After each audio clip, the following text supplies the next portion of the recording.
You know what time it is? It's time to hang out with Mr. Coop. With Mr. Cooper, with Mr. Cooper, with Mr. Cooper. Get the latest scoop from Mr. Cooper, from Mr. Cooper, from Mr. Cooper. Hang with Mr. Coop, with Mr. Cooper, with Mr. Cooper, with Mr. Cooper. Get the latest scoop from Mr. Cooper, from Mr. Cooper. Yeah.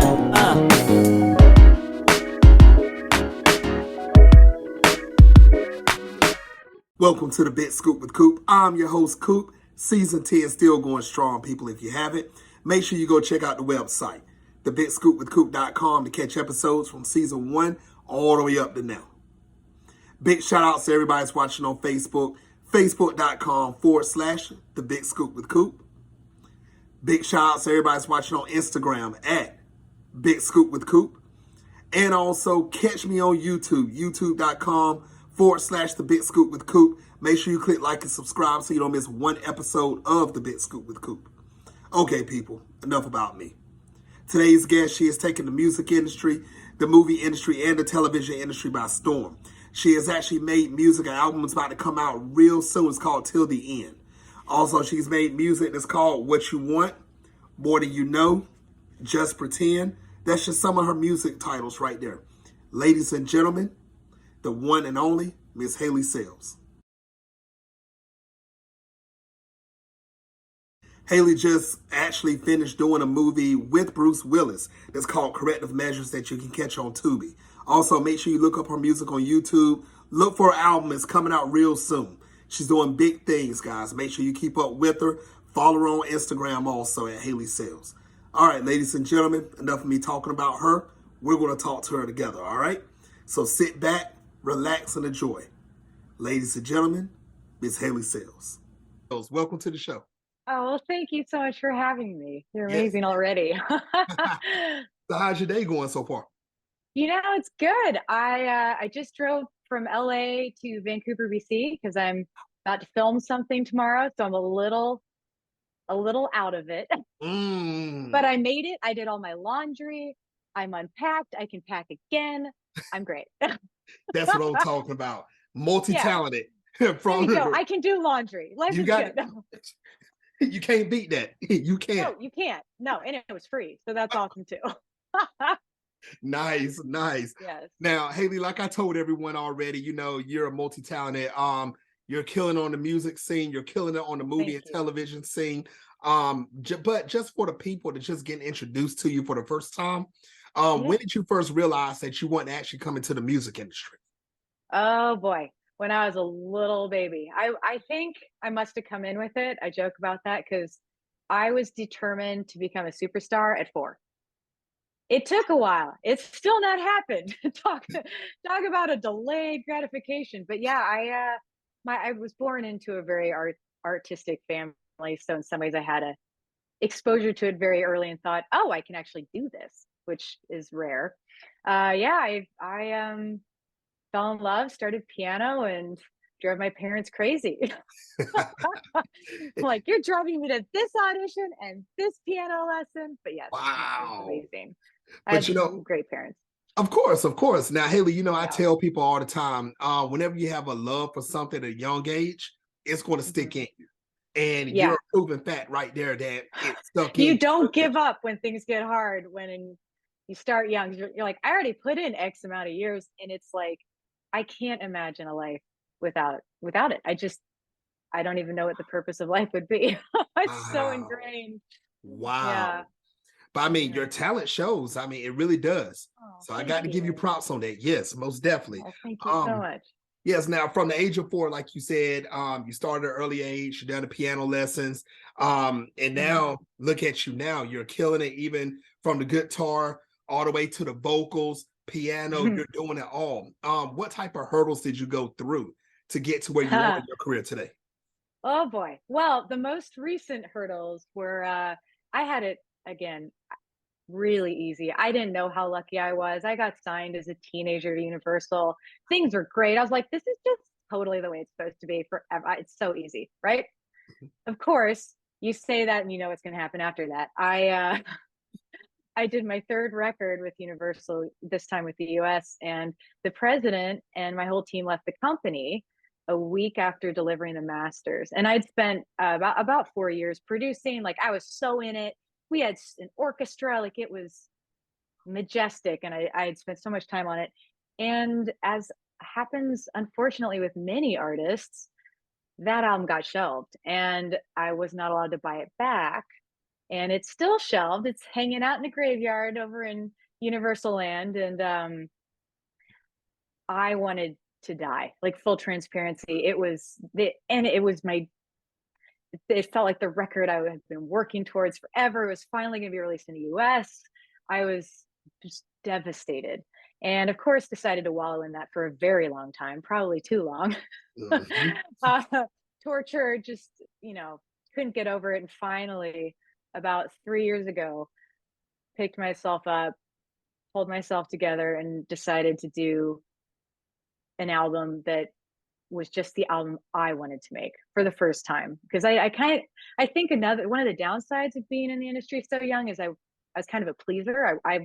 I knew the ropes. I was like, I can do this or this. I'll do whatever is going to make the biggest splash. And, this time I finally was like, I got nothing left to lose. And this is the album that if I have one album left, I have to do exactly what I can say I tried. And so it's been a ride. The last 7-8 years has been a challenge in not giving up. But again, I love it too much. But you know what, Hayley, though, in the music industry, and ladies and gentlemen that's watching worldwide right now, I want to stop me if I'm lying, Hayley. Please stop me if I'm lying. I will. In the music industry, when you mess with somebody's masters and you put work into it, those are fighting words. Those are it makes you want to go out there. I'm like, I am going to be so big. It actually is true. I mean, I think you get really depressed and it just destroys you for a while, and it still does some days. I mean, some days I wake up, I'm like, what's the point? No one's waiting for the album. I should just give up. But it's like the fire is lit. You're like, that's not how this story ends. That's not the last page. No way. Wow. And it's not like you just spent 5 minutes on the album. You did your thing. That was some work that was put in. Yeah, and your songs, and I was lucky enough to produce it, and it's so sad. Jeez. But you know what? I'm really grateful. I know that sounds kind of cheesy, but I am, because I thought it was, but that wasn't the album I was supposed to make. I mean, it was a great experiment and experience, but I feel like I was still trying to do what I thought would succeed, instead of this one's just like, dude, this is just the music that keeps me alive, and I'm going to do it, and hopefully someone likes it. So I think it was all for the right reason. Let's hope. I believe it. Hasn't come out yet, so you never know. Now, do you own the rights to this music? Do you have the masters and everything? Everything at this point. I mean, we're talking full transparency to labels and whatnot, but I did everything because I had no option, to be honest. But I did everything, own all the masters. We actually recorded and mixed and mastered 35 songs. Wow. But to find the 12 that I would use. Wow. So I finally finished it. We just did the music videos. I'm very excited and terrified, of course, because there's always the fear that's going to come out and feel like, what is that? What are you doing? But you know what? I'm going to call it right now. In 5 to 10 years, ladies and gentlemen, watching worldwide, you're going to see an unreleased album. Unreleased. This will come out. Watch. There's going to be some of this music that didn't hit this one. It's coming. Yeah. It's definitely coming. Yeah. Now, Hayley, did you have any mentors to help you out when you first started in the industry up to right now? I've had so many. I feel so lucky. I mean, I'd have to say my dad was the first. Richard Sales. He recorded everyone from Miles Davis to playing with the Ramones to, he's the dude. And he looks like Santa Claus and acts like him. So life is amazing when you're around him. Like, I can't imagine working with my dad if he was any other dad, but he's so great. So at a very young age, he he taught me how to teach myself. And I think that was really important. He would give me the space, like, it's like, yeah, come on into the studio. And he'd sit on the couch. And if I had some question, he'd be like, oh, well, this is how you do it. But he really encouraged me to learn how to, one, record myself, and two, bring to life what I heard in my head. And then he played the guitars on, like I'd play the acoustic and he'd do all the fancy guitars. Like he's just a phenomenal guitarist. So he was, I mean, I wouldn't be here without him. But I'm trying to, like, my piano teachers, my dance, like I could go on and on forever. I think a good teacher can keep you going when everything else falls apart. Just their words and the things they've taught you. Nice, nice. Now, Hayley, you have graced the stage and opened up for a lot of people. You have done that. Now, can you name some of the people that you have opened up for in the industry? Yeah. Oh, yes. So the most recent was Rufus Wainwright, who, I'm a dual citizen, but being a teenager in Canada, I just loved him so much. And he played piano, and he's so emotive and theatrical and such a good songwriter. So we actually just finished the European tour last spring. Okay, it's been a year. What is going on with the last 4 years of time? I'm like, what? A year? So he was the most recent. It was amazing. Got to play the Palladium. The audiences were just so gorgeous. And after not being able to play in so long, it was a dream come true. But in my heyday, everyone from In Excess to the Spice Girls to Jason Mraz, Ben Harper, to Donovan Frankenreiter. I lucked out. I got to play with some incredible artists. That's crazy. That is it was, and it is. That's an experience of a lifetime, believe it or not, because there's somebody that was sitting in the crowd saying, I wish I could be up there where Hayley's at right now. So, I mean, you're truly blessed when it comes into this industry. You really are. Thank you. Now, let's talk about it. I did mention it a little bit earlier. You actually got to collaborate with Sharon Stone. Yeah. And you wrote a song that was called Never Before. Now, how excited were you when you actually met her and you actually got to work with her? I was terrified.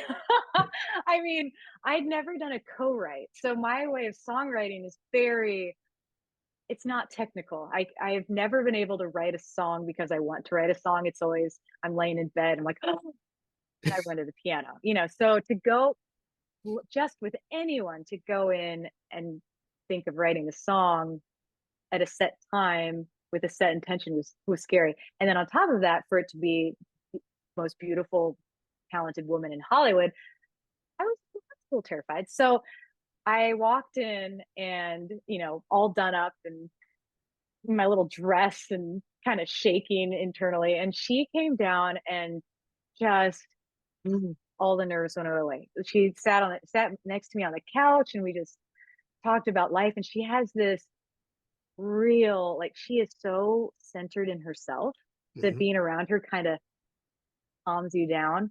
So we talked for a long time, and finally she got around to being like, well, what do you want to write? Like, what haven't you done yet?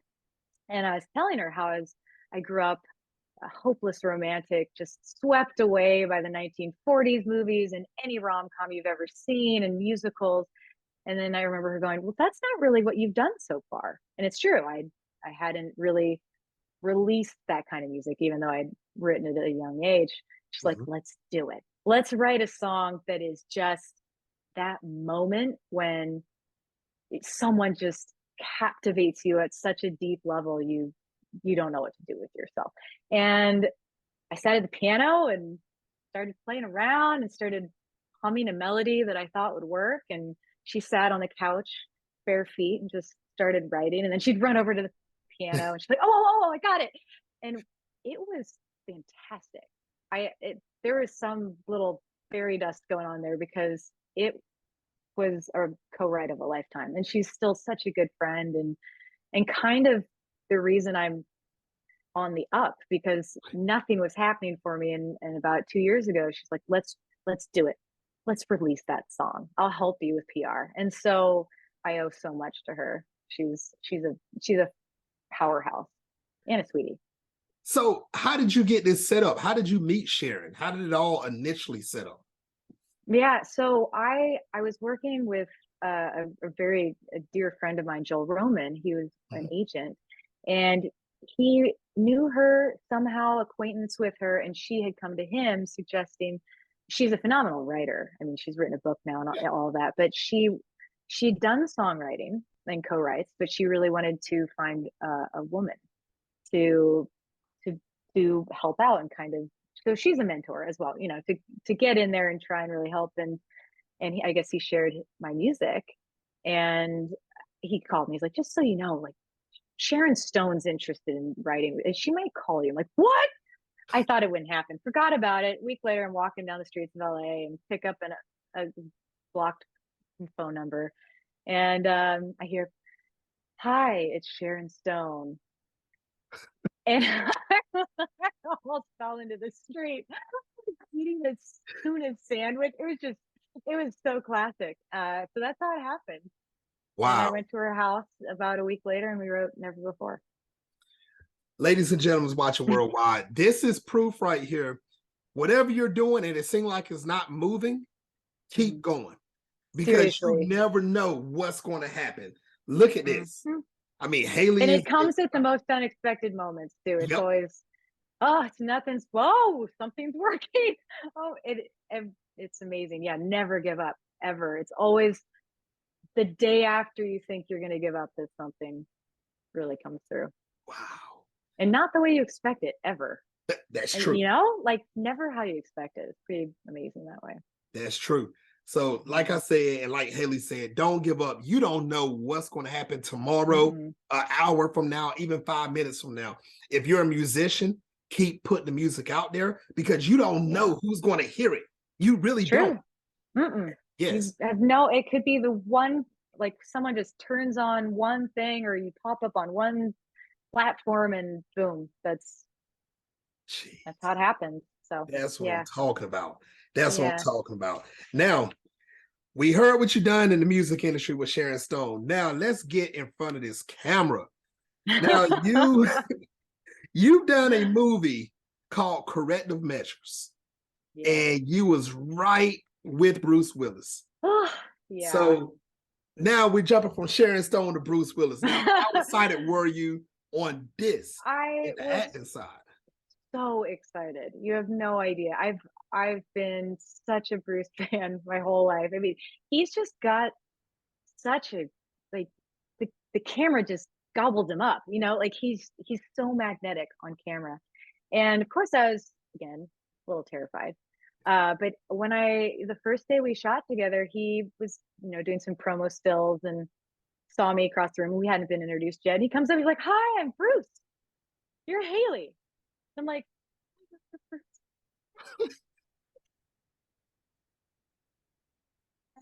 from that moment on, we became fast friends. And he would improvise on camera. Like he was so in tune. Like, Mhm. you know, it made me.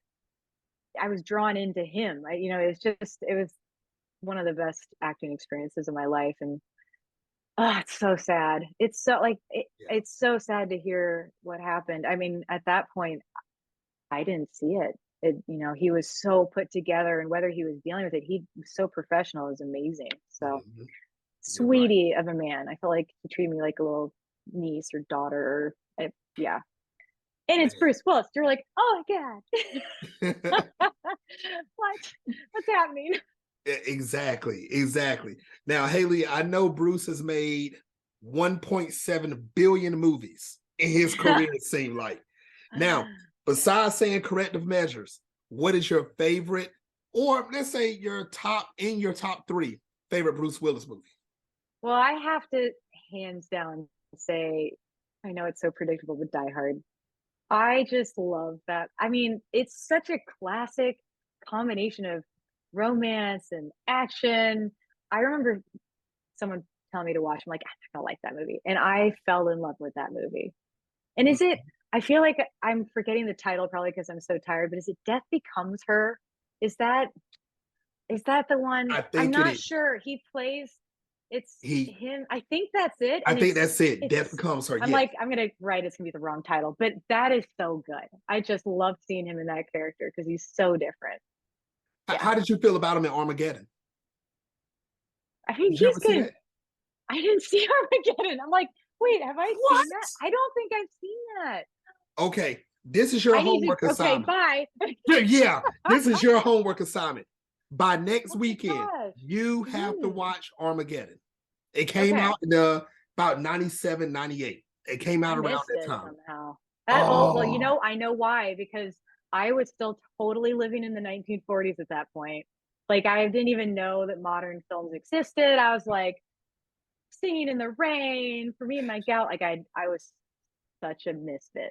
oh man, yes, you have to So see it. okay, I have homework. I'm so excited. That's what I'm talking about. Yes. Yeah. Now, can you name, and you've done more, can you name some other shows that and movies that you have appeared in within Yeah. your career? Well, the most recent one, so exciting, is Lucky Hank, the TV series with Bob Odenkirk.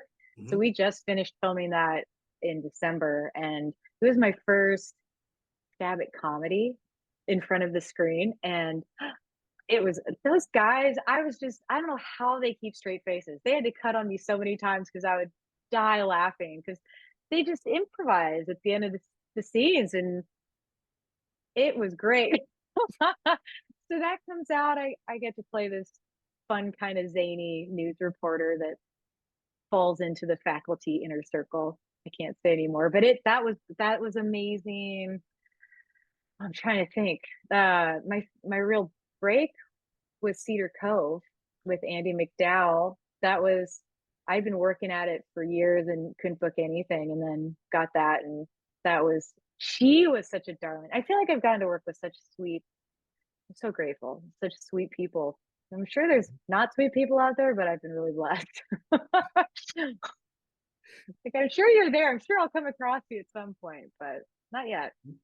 So, with any of the shows that you have done, can you tell the world right now a backstage story?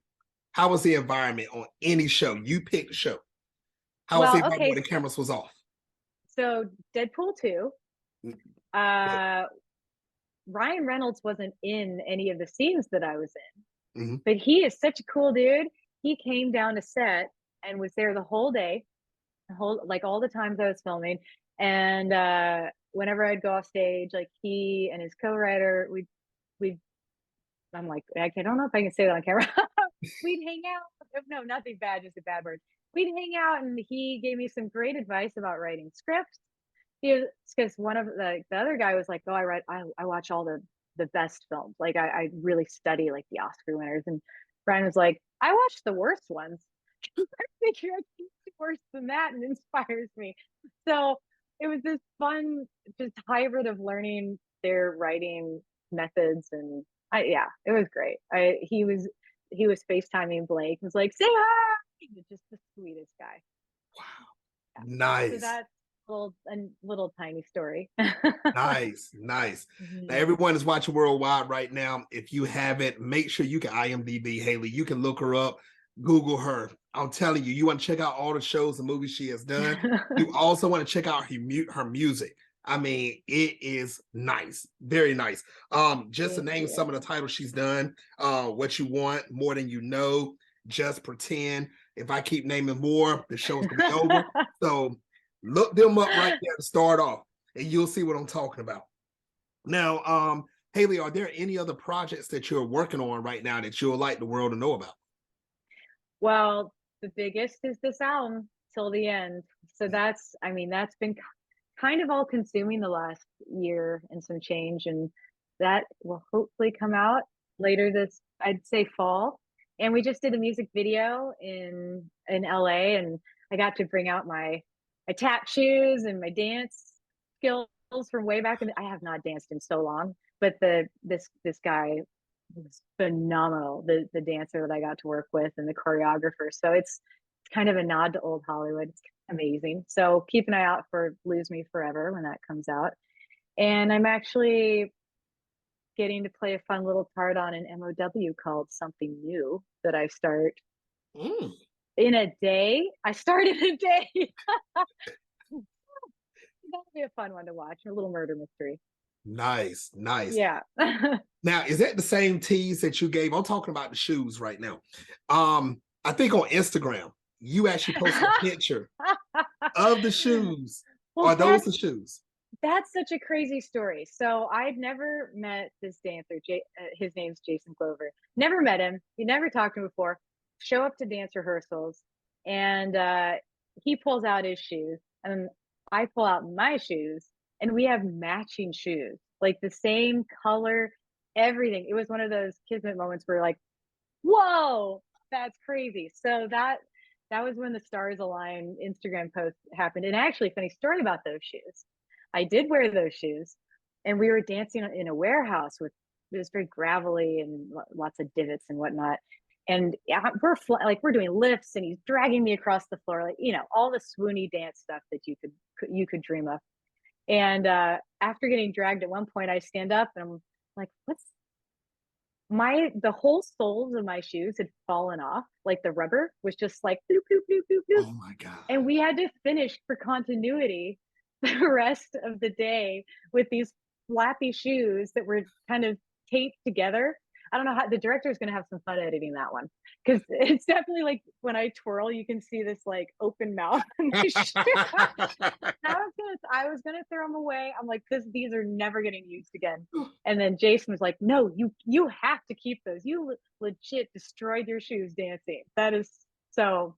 I brought them home. They sit in the box. Yeah, I've got them. Someday I'll do something with them.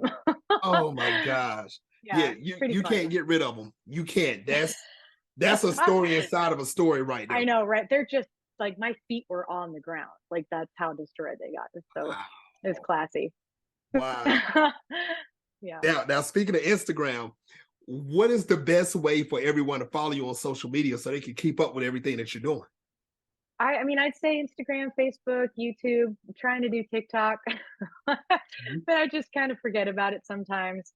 And then I guess all the usual streaming suspects. But I'm the most present on Instagram. I run that myself, and I'm interacting with people on that one. So what's the Instagram name? So everybody knows. It's Hayley Sales. Super easy. HAYLEYSALES. Ladies and gentlemen, make sure you follow her on Instagram. Tell your family, your friends, your associates, even tell your haters. Tell all your haters to follow Hayley. You want to make sure you do that. Awesome. Because she's doing big things. Will you be announcing online when the album is ready to be dropped? Yes. Yeah. All of that will be all over. You'll probably be bombarded by it. Nice. Make sure you follow her, because this one album you do not want to miss. Tell them the name of the album one more time, Hayley. Till the End. Make sure you go get it. That's right. So I want to tell you right now, to the end of this interview, go get the album when it drops. Make sure you do it. Yes, please. That's what I'm talking about. Now, Hayley, what advice would you give any male or female that wants to come into the music industry or wants to go into the television or movie industry? What advice would you give? Oh, I think the most important thing I can say is stay in love with the art and do it for the art. And if you do, you'll never give up, because it's not going to be easy. And so many doors are going to slam in your face. You're going to just be bruised all over. But if you're genuinely in love with the art, you're going to make it. Like inevitably at some point, the door is just going to open. You could be 70, who knows? Like, you never know. But if you have to do it, never let someone tell you can't, and that you won't. I mean, I've been told no so many times. It's crazy. And it's the few voices that have said, don't stop, that I hold to. And if I could be one of those voices, that would make all the traumatic things I've gone through worth it. But also, I didn't do this. Stay true to yourself and don't do what you think you should do or what everyone on TikTok's doing, or truly dig in. And whether it's writing songs or acting or dance or writing films, whatever medium you choose, try to be as transparent as possible in your art, and never let somebody try and change you in a way that isn't authentic. they can inspire you and add to you, but I let people change me, and it's cost me a lot. And so those are the two things that I would say most important. But yeah, just never stop. We need art so bad right now, and true art. Like Yes. we need. I feel like humanity's ironed out of art right now because it's so perfect and it's so, we've got. I love Marvel, but we've got Marvel and we've got perfect music. We need humans creating stuff that we can connect to right now. So don't give up. Wow. You heard her. You heard her right here. Hayley told you don't give up. Keep going. In this industry, 100 no's equal 1 yes. Am I lying, Hayley? Yep. Nope. It could be 1,000 no's. Okay, you're right. I That lied. one yes. It's That 1,000. one yes. It's all you only need one. You only need one. That's what I'm Yeah. talking about. That's what I'm talking about. Now, Hayley, this is the last segment of the show. It is called Take the Floor. So you have up to 2 minutes to say whatever you want. No questions asked. Hayley Sales, take the floor. All right, let's talk about apathy. It kind of is, I feel like I just said a lot of the things I might have said here, but I think it's really cool right now to not care and to be apathetic and to just have this attitude. And I get it. Things are not easy. The world is just a mess. And if there isn't much to inspire us in some ways, and it just seems like no matter what you do, it doesn't add up, or whatever aspect of your life is feeling that way. And I think apathy is the only thing that could destroy our planet and destroy art and destroy everything that I care about, which is art and being a human and being messy and in love and passionate and just boldly vulnerable. Try and battle your apathy and try and really put yourself out there, whether even in a relationship. I mean, whatever it is that resonates with you, try to nurture that hope. And the more people do that, I think the more we're going to see a renaissance. And I mean, I feel it coming. I feel this renaissance of art and just an explosion in general of all these things after the winter that we've been through, a very long winter. COVID is not easy. It's been a really long winter, but I mean, actually, Tony Robbins said this, and he's like, it's the seasons of life, right? You have every season, and the toughest times make the strongest people. So I know we've been going through winter, and I know social media it can be really depressing. I mean, I don't know, maybe not for everybody, but I find it really hard because you compare yourself and it's all fake. Like, I mean, even when I'm posting, like, there's airbrushing happening. Like, I don't look like that, so I try to not do it as much, but it inspires us to think all our life has to be perfect and that we have to present ourselves in this cultivated way. And I guess I don't know. I'm like, is it 2 minutes? I don't know if I'm running over, but just to try and stay hopeful and real and vulnerable and passionate. Nice. Yeah. Hayley There's Sales. my ramble for the day. No, you're good. You're definitely good. Hayley, we truly enjoyed you on the show. I would love to have you back on again in the future. Great. I'd love to. It's been so fun talking to you. That's what I'm talking about. Ladies and gentlemen, once again, worldwide, make sure you check her out on Instagram. Follow her on Instagram. Make sure you look out for this album. I told you I want to say this till the end. Look out for this album. Make sure you get it. Make sure you check out everything she has done in the movie industry. Go check out that movie if you haven't seen it yet. Corrective Measures. You want to check that out. Where is it playing on? Is it Tubi? I think that's Tubi. Yeah, Tubi, I think it is. Yep. I think that one's Tubi. Yep. Yeah. So make sure you go see that movie. Tell your family, your friends, your haters, tell your associates, tell everyone. All right, people. Now, next time on the Big Scoop with Coop, my next guest is, I never announce my next guest. You better stay tuned. Follow me on social media at Big Scoop with Coop to see who's coming on next. Until the next time, people, on the Big Scoop with Coop. Peace.